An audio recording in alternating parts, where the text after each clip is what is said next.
it going? So today I'm going to do something different. You know, I usually like to start with the horoscopes to understand the planetary energy and how it's affecting us. And so this time, instead of actually looking at a chart, I pulled out cards from the tarot to illustrate each one of the transits because I thought it was easier to sort of, you know, when we talk about like, well, Mars in Libra, you might be confused, but yeah, what does that look like? So some of these well, actually, in some way, shape, or form, you'll be experiencing all of these energies at some area in your life.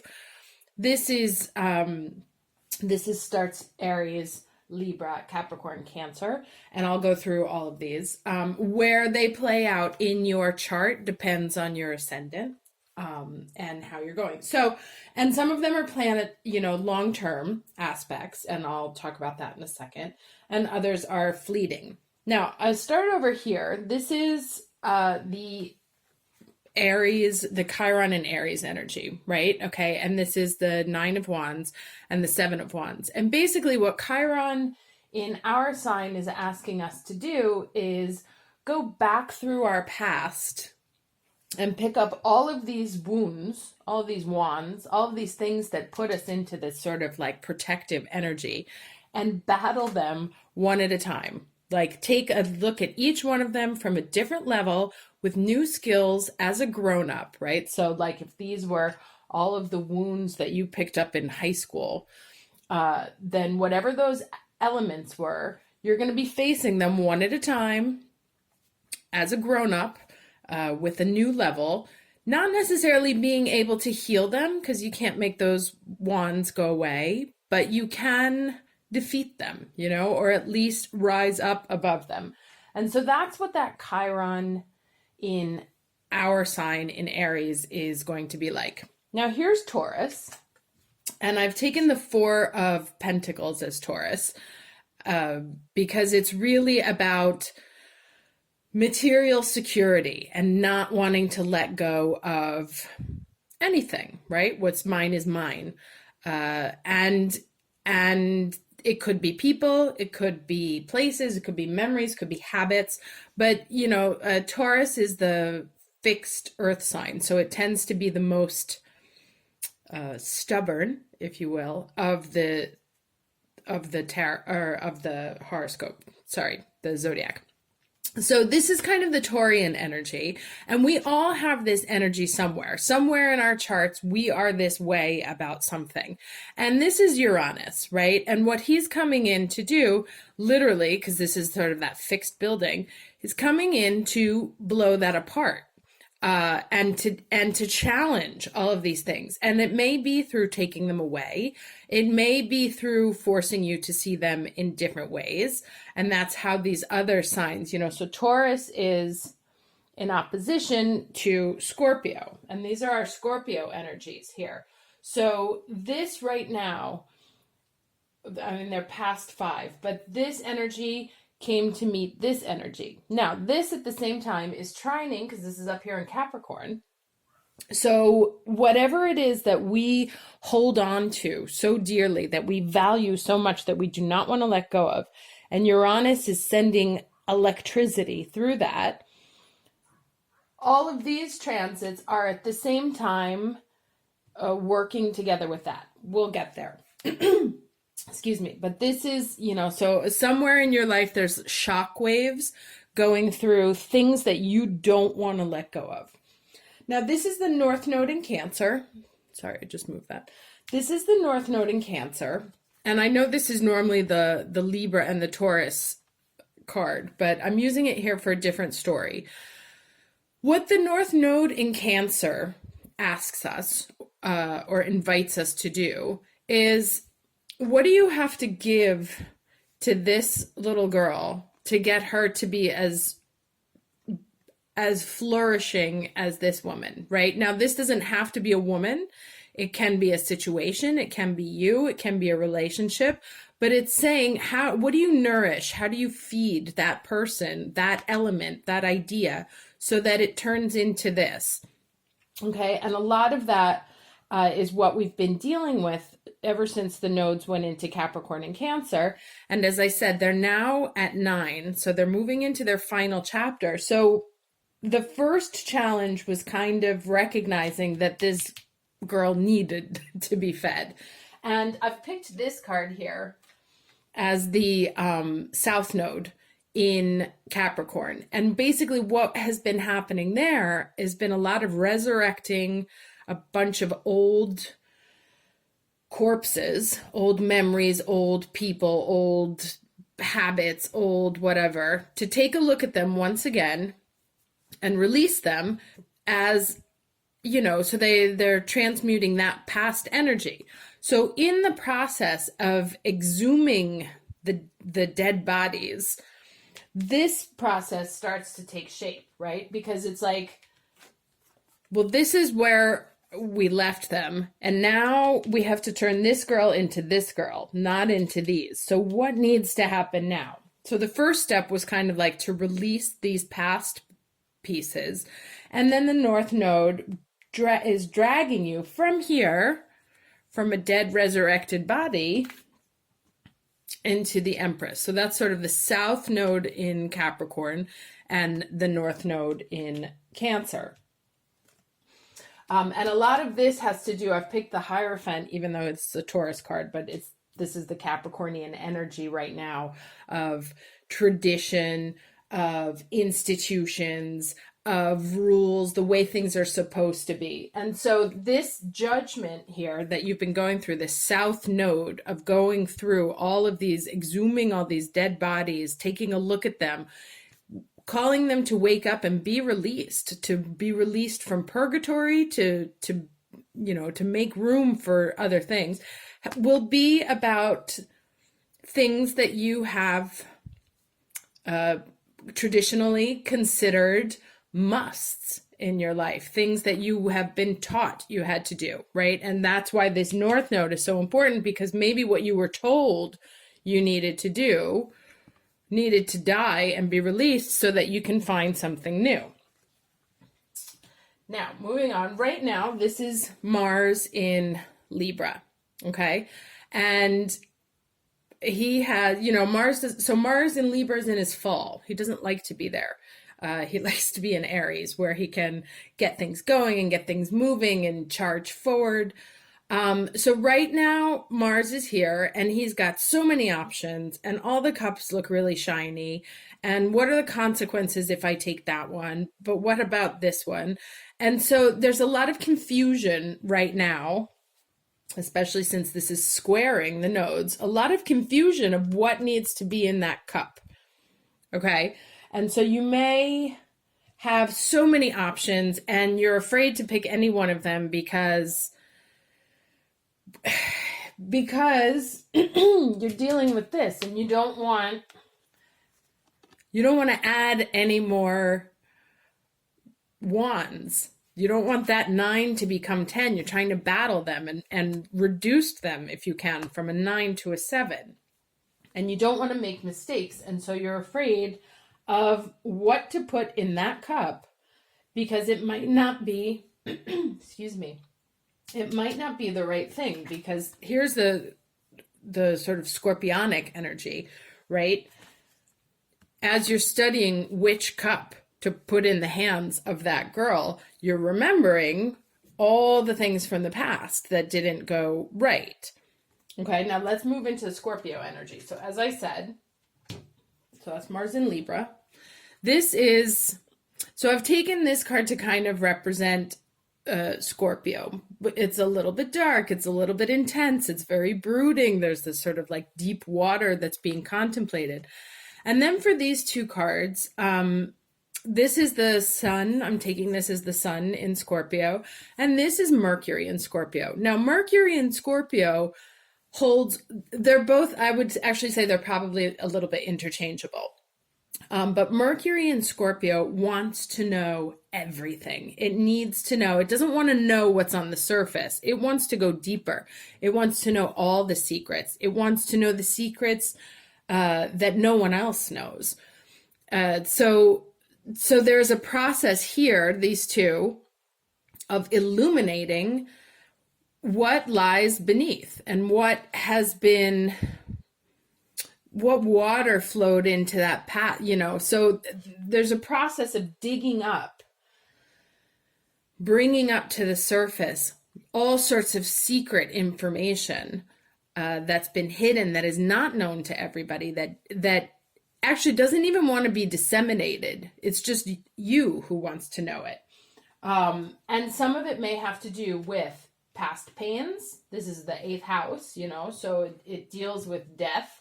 It deals with resurrection. It deals with the ability to turn around, to separate oneself, to understand that, yes, there are 3 cups fallen, but there are also 2 cups there. So this process of moving from that which has died to that which is still alive is the sort of scorpionic turnaround. And so those are those energies. Now, those are being sextiled, which is a positive energy, by everything that's happening up here.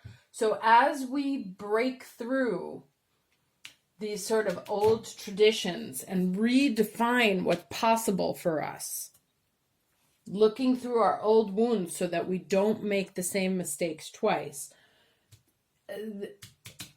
it's this confusion here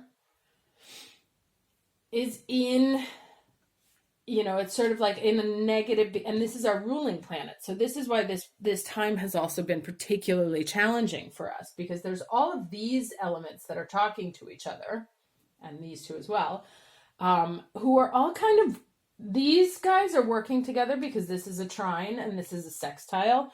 So that's a very positive flow of energy, but it's a very positive flow of very harsh energy, right? Like, look at all the guys that are working together. The Tower, the Death, the Justice, the Judgment, the Priestess, the Moon, right? Like, this isn't a party you necessarily want to go to, but these are the guys that are working together right now. And ultimately, even though it doesn't feel like it, and we'll get to those Capricorn planets in a second, it is to lead us here. So this is, kind of if we have to think about keeping our eyes on the prize, this is where everything is leading, because this is where the North Node is right now. Everything else is sort of a process. And it's a long process. This is a long-term energy. This is a long-term energy. These are long-term energies. These will move. This will move. And this will move. But this is where we are right now. So this Mars, which is our ruling planet, can feel really overwhelmed right now.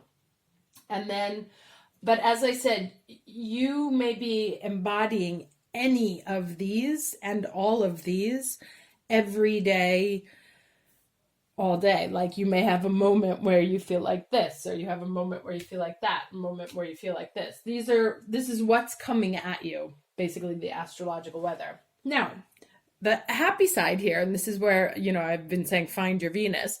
This is Venus in Sagittarius. She just wants to have fun, right? She wants to hang with her girls. She wants to get a good party on. She likes life. She doesn't, she does not want to be here.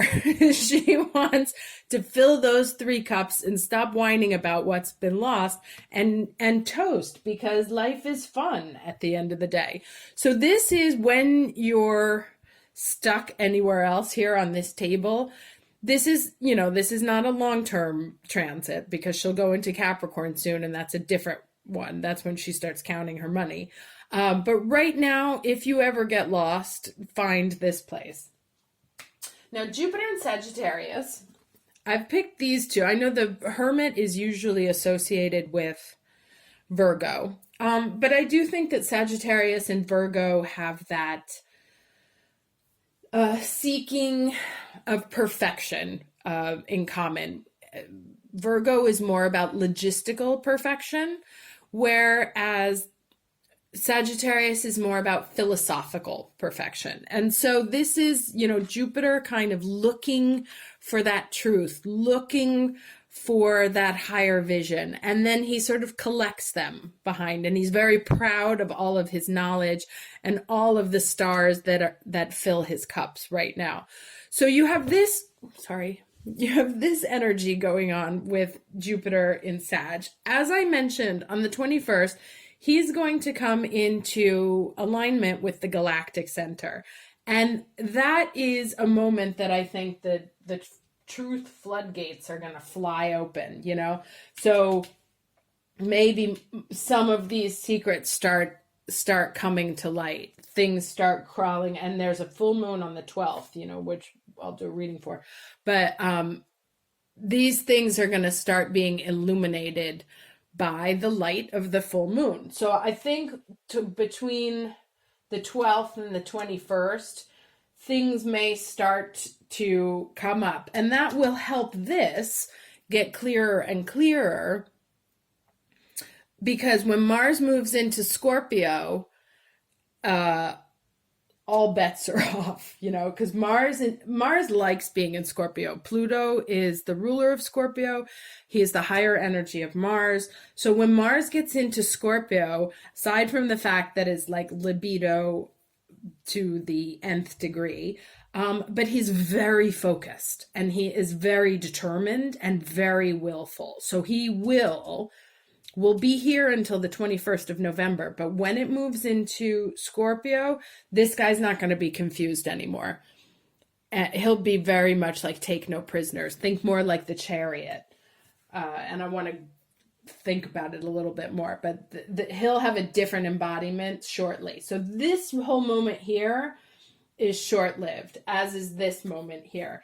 Jupiter will be moving into Capricorn towards the end of the year, so he's going to change vibe. But right now he's about collecting the truths so he can put more of those truths onto his mantle place and sort of look at the world in a different perspective. Now, moving into Capricorn, we've talked about the South Node. Now, I've taken these two. As I said, this is what for me is representative of Capricorn, because it's inflexible. It has a right and a wrong, as represented by the two balding priests. But it's like old school. This is like what we were taught to believe. And if you were reading tarot back in the 16th, 17th century, this guy would have had a different interpretation than he does today. Today, it's kind of like,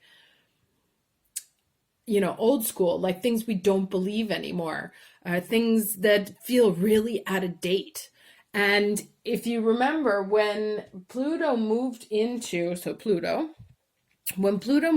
Capricorn was when the global financial system collapsed, when we started getting the truths about the banking system and the way people, how big business has been working together to screw us, you know, well, probably for centuries. But now we're starting to realize it, because it's our institutions that are failing us. The things that we were taught that were going to be protecting us, the banks, the police, the government, all of that starting to crumble. Not only crumble, but, you know, be completely reborn. And what I always find is that people that are born, like I was born with Pluto and Libra, so my generation has been all about redefining what relationships mean. And so the kids who had Pluto in Libra were the first ones who had divorced parents, right? So we were like, when we were in grade school or high school, like maybe our parents were the first to be divorced, and everybody was like, oh my God, that's so shameful. And now it's quite normal. But because of our experiences of our parents like bucking tradition or what they were supposed to do, we now come into a place, the Pluto and Libra generation is rewriting what relationships are. So the people who are born with Pluto in Capricorn are going to be the ones that rewrite the institutions of tomorrow and what they look like. So, you know, my daughter was born in 2005. She will be one of the people that, because we broke the banking system, we broke the police system, we broke all this other, will be part of the generations that rewrite that.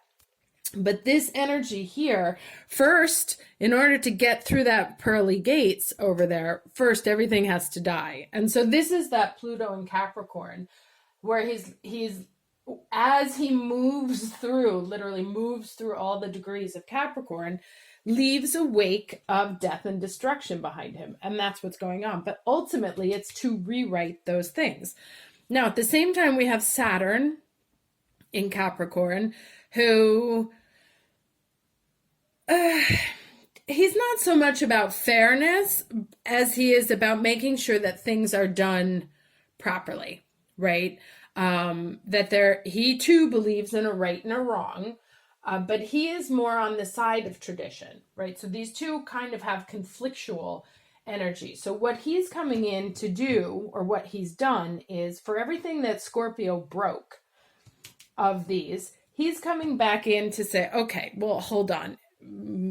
What's the right way to deal with this? What's the right way to deal with that? Blah, blah, blah. And all of this will be playing out in your life in the areas where you, it depends on your house again, but it's 10th house. So it's usually about career, about money, about how the world identifies you, so it's not necessarily about what you do on your day to day, but how the world labels you as a person, lawyer, doctor, single mother, so whatever your traditional label has been, it's likely that Pluto has gone through to redefine it in the past years, like 10 years, and Saturn has come through and is kind of cleaning that out, balancing that out. It's like, okay, well, you think you want to do this, but are you sure? So putting things back into balance and making sure the structures of whatever you redefine, whatever the structures for this are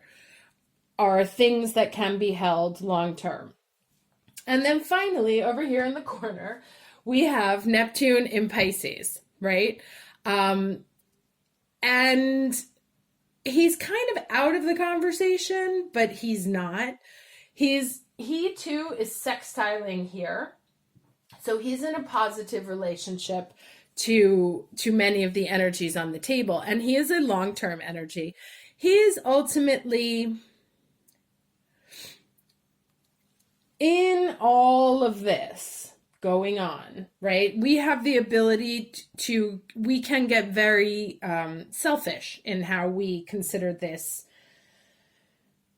process, and we can be very focused only on ourselves. And what he is saying over here, Neptune in Pisces, is don't forget about everyone. Like, don't forget about the fish. Don't forget about your fellow man. Don't forget about healing is not just for you. Healing needs to be societal. And don't forget about just healing your money or healing your feelings. What are the energies that we're currently living with right now? As I said, long term, these will move next year. This moves at the end of the year. Actually, he's going to move into Aquarius next year. She moves very shortly. So these are kind of your key players. These energies, which may feel the heaviest right now, sorry, that's off camera. These energies, which may feel the heaviest right now, are the ones that are going to shift shortly. So if you can make it to December, no, this moves at the end of November. Obviously, this moves at the end of November. This will move at the beginning of December. So this will kind of change into a more pleasant energy as we move into Sagittarius. Anyway, I hope that was helpful. Let me know what you thought. Obviously, I can't do this every week, but I thought it would be a useful period piece for right now. I hope you liked it. I will see you for the tarot reading.